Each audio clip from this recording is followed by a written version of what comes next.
Hello friends, welcome back to my channel learn with Pratikar. दोस्तों, आज की इस वीडियो में हमको देखना है कि जो सिविल इंजीनियरिंग, मैकेनिकल इंजीनियरिंग के सेकेंड सेमेस्टर का डिप्लोमा में सेकेंड सेमेस्टर में जो पढ़ना होता है सिविल और मैकेनिकल दोनों में ये कॉमन सब्जेक्ट है जिसका नाम है अप्लाइड मैकेनिक्स। इसका सिलेबस हम आज की इस वीडियो में हमको देखना है कि सिलेबस में क्या क्या हमें पढ़ने हैं।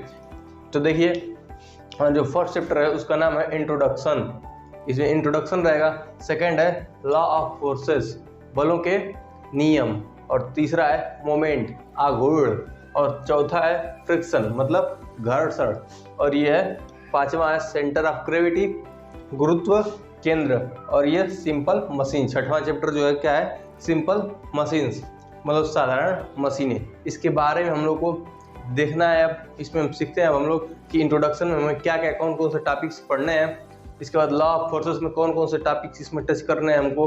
मोमेंट में friction, centre of gravity and simple machines में कौन कौन से टॉपिक हमको पढ़ने हैं। उसके लिए आइए आपको लेके चलते हैं अपने डिजिटल बोर्ड। फ्रेंड्स, हम आ चुके हैं अपने डिजिटल बोर्ड पे। तो यहाँ पे हम लोग को देखना है इंट्रोडक्शन वाले में क्या पढ़ना है। हर जो चैप्टर था जो हम बता चुके हैं उसी के बारे में हमको डिटेल में क्या क्या कौन कौन सा टॉपिक टच करना है, वही सब इसमें हमें देखना है। तो ये इंट्रोडक्शन वाले में क्या पढ़ना है, concept of engineering mechanics, definition of mechanics, statics, dynamics, application of engineering mechanics in practical field, definition of applied mechanics. अब अप्लाइड मैकेनिक्स की डिफिनीशन हमें यहाँ पे पढ़नी है। और यहाँ पे कुछ बेसिक डिफिनीशन जैसे मास क्या होता है, वेट क्या होता है, मोमेंटम क्या होता है, जैसे फोर्स क्या होता है, एनर्जी क्या होती है, मतलब कुछ बेसिक डिफिनीशंस वगैरह पढ़ने हैं हमें। और यहाँ पे बेसिक्स क्वांटिटी, डेराइव्ड क्वांटिटीज और बेसिक्स यूनिट, डेराइव यूनिट, ये सब पढ़ना है हम लोग को। और इसके बाद हमें पढ़ना है कुछ सिस्टम कन्वर्जन पढ़ना है हमको। सिस्टम पढ़ना है और उनके कन्वर्जन पढ़ना है। जैसे सिस्टम में क्या उनका FPS, CGS, MKS and SI ये सब पढ़ना है। और इनका कन्वर्जन एक फॉर्म से दूसरे फॉर्म में, जैसे CGS को MKS में बदलना, जैसे कोई सेंटीमीटर है उसको मीटर में बदलना, मीटर को सेंटीमीटर, किलोमीटर को मीटर में, ऐसे ही सब चेंज करना हमें इसमें सीखना है। और देखिए, और यहाँ पे कुछ हमें दिए जा चुके हैं कुछ ऐसे क्वांटिटीज, इनको हमें चेंज करना है। जैसे इसको कन्वर्ट करना है, जैसे density, force, pressure, work, power, velocity, acceleration, जैसे कुछ दिए हुए हैं इनको हमें चेंज करना है। जैसे इसका FPS में इसका क्या यूनिट होगा, CGS में इसका यूनिट क्या होगा, जैसे बोल देगा फोर्स का CGS में यूनिट क्या होगा, या MKS में यूनिट क्या होगा, या SI यूनिट क्या होगा फोर्स का, तो आपको यही बताना होगा। ओके। और इसके बाद आता है हमारा कॉन्सेप्ट और रिजिड बॉडी। रिजिड बॉडी का कॉन्सेप्ट हमें सीखना है इसमें। ओके, कि रिजिड बॉडी क्या होता है, कैसे वर्क करता है, मतलब इसका कैसे बोलेंगे रिजिड बॉडी है। और इसमें और हमें सीखना है स्केलर एंड वेक्टर क्वांटिटी, कौन सी क्वांटिटी स्केलर है, कौन सी क्वांटिटी वेक्टर है। इसके बाद आते हैं हम सेकंड चैप्टर पे। सेकंड चैप्टर है लॉ ऑफ फोर्सेस।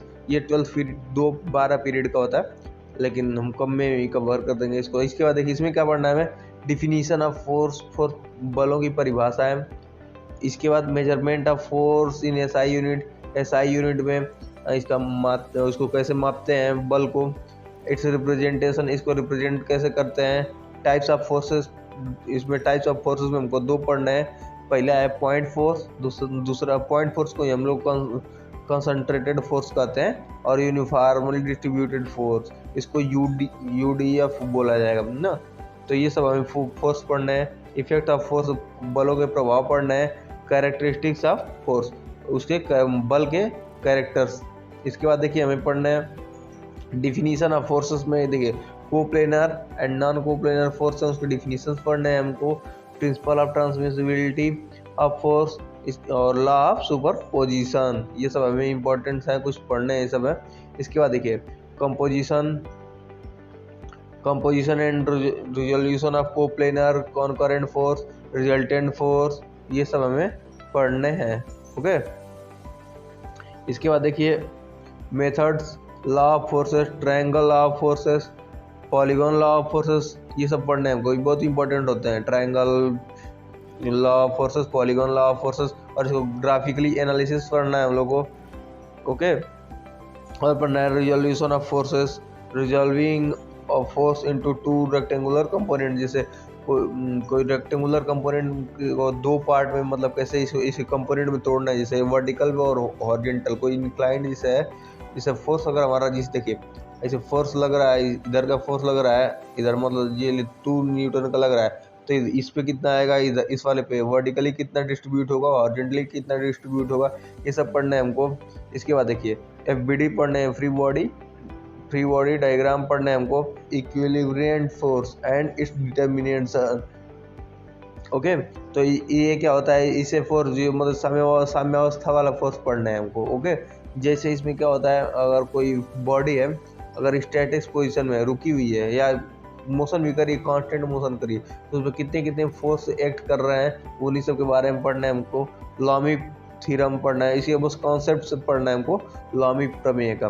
ओके, कुछ सिंपल्स प्रॉब्लम्स आएंगे, कुछ क्वेश्चन आएंगे इसे, तो ये सब कर लेने हैं। ओके, इसके बाद हमको देखिए, इसके बाद हमें टाइप्स ऑफ लोड कितने टाइप्स के होते हैं, ये बहुत इंपॉर्टेंट होता है। ये टाइप्स ऑफ लोड बहुत इंपॉर्टेंट होता है, इसमें पढ़ने लोड के टाइप्स पढ़ने हैं, सपोर्ट के टाइप्स, बीम का analysis, simply supported beam, cantilever beam, इन सब का हमको एनालिसिस करना है थोड़ा बहुत। जैसे लोड में पढ़ने हैं हमको point load, UDL uniformly distributed load, UVL।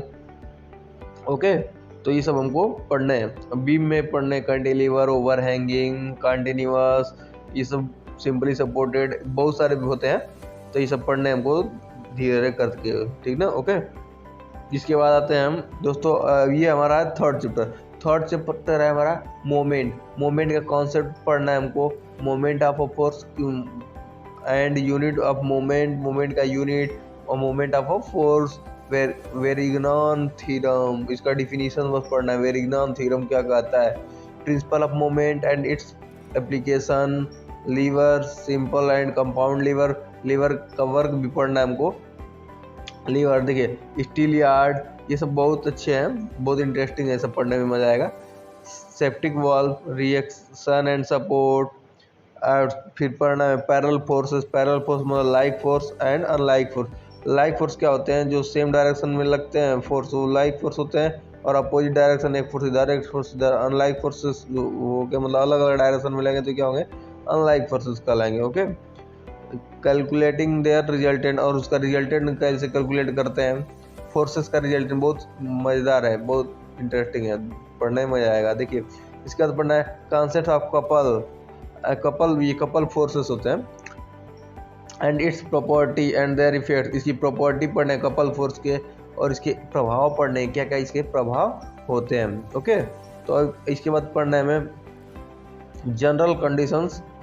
General condition of equilibrium body under coplanar force. कोई इस पे ये प्लेन हमारा कोई है, इस पे कोई बॉडी है, चलिए इसको बॉडी बना देते हैं। ये इक्विलिब्रियम स्टेट में है कि नहीं है, तो इसके बारे में कंडीशंस पढ़ना है। तो ये क्या होगा, कब ये रेस्ट पोजीशन में होगा, इसका मतलब जितना ऊपर से जितना लगेगा फोर्स उतना नीचे से लगेगा, जितना दाएं से लगेगा उतना बाएं से लगेगा। ओके, तो मतलब वही देखना है, summation of all horizontal forces, summation of H all horizontal forces is equal to 0 होगा। इस सब मतलब एक निगेटिव होगा तो एक पॉजिटिव होगा, 0 होगा तभी ना ये इक्विलिब्रियम स्टेट में। और समेशन V इक्वल टू 0 और summation M moment equal to V 0, ये सभी हमको सीखना है।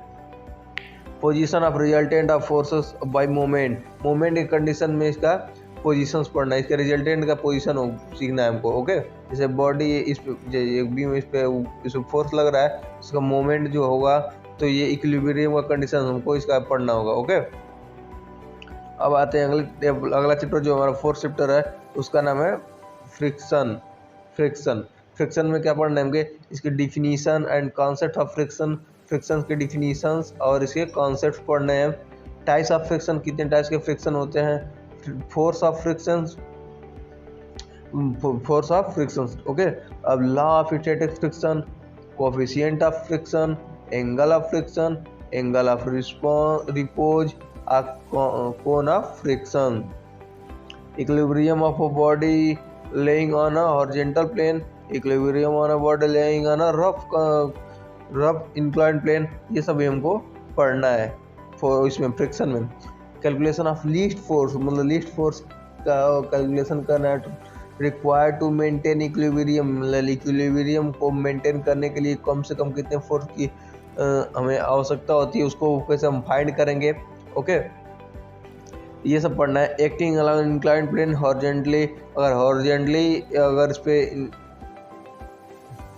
हॉरिजॉन्टली इंक्लाइंड है तो उस पर, या कुछ एंगल पे इंक्लाइंड है तो उस पर उसका कंडीशन हमें पढ़ना है। जैसे हॉरिजॉन्टली है बॉडी, इस पर फ्रिक्शन इसके में पढ़ना है, और इंक्लाइंड है इसे, इस पे बॉडी है तो इसका फ्रिक्शन पढ़ना है कि इक्विलिब्रियम स्टेट में कैसे रहेगा। ओके, इसके बाद सेंटर ऑफ ग्रेविटी, ये बहुत इंपॉर्टेंट है, मतलब बहुत ईजी है।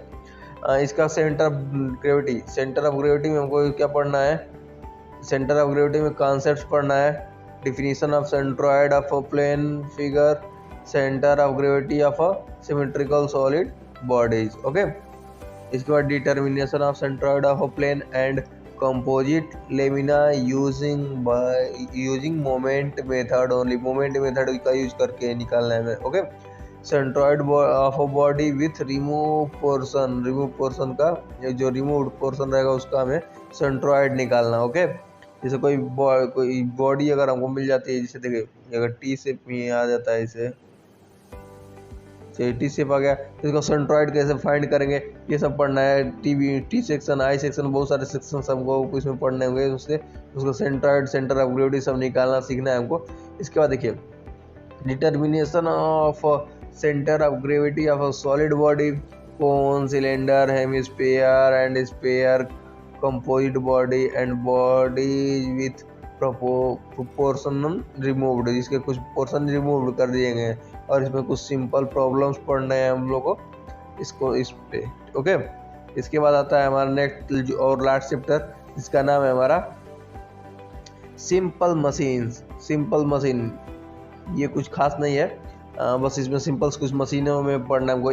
एफर्ट पढ़ना है, वेलोसिटी रेशियो, मैकेनिकल एडवांटेज, बहुत छोटे डिफिनीशन, मतलब छोटे इसके फार्मूले होते हैं। इफिशियंसी ऑफ अ मशीन की दक्षता ज्ञात करना, एंड देयर रिलेशन, इन सब में रिलेशनशिप हमको बताना है।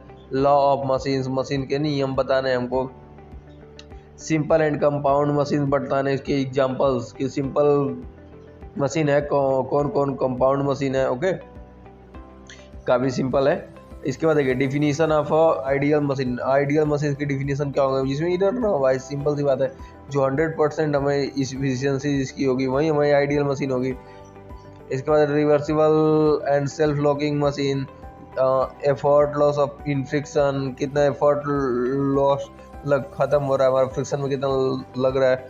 लोड लॉस्ट इन फ्रिक्शन, कितना लोड फ्रिक्शन में लॉस्ट हो रहा है। Determination of maximum mechanical advantage, मतलब कैसे हम लोग मैक्सिमम मैकेनिकल एडवांटेज फाइंड कर मतलब ले सकते हैं, उसको पढ़ना है इसमें। इसके बाद मैक्सिमम एफिशिएंसी, और ज़्यादा से ज़्यादा क्षमता वाला हम ले सकते हैं, ये सब कुछ पढ़ना है हमको। इसके बाद पढ़ना है सिस्टम ऑफ पुली का system, first, second, third system of pulley, 3 type के सिस्टम ऑफ पुली पढ़ना है हमको, फर्स्ट, सेकेंड और third. Determination of velocity ratio को, मैकेनिकल एडवांटेज एंड इफिशियंसी पढ़ने हमको।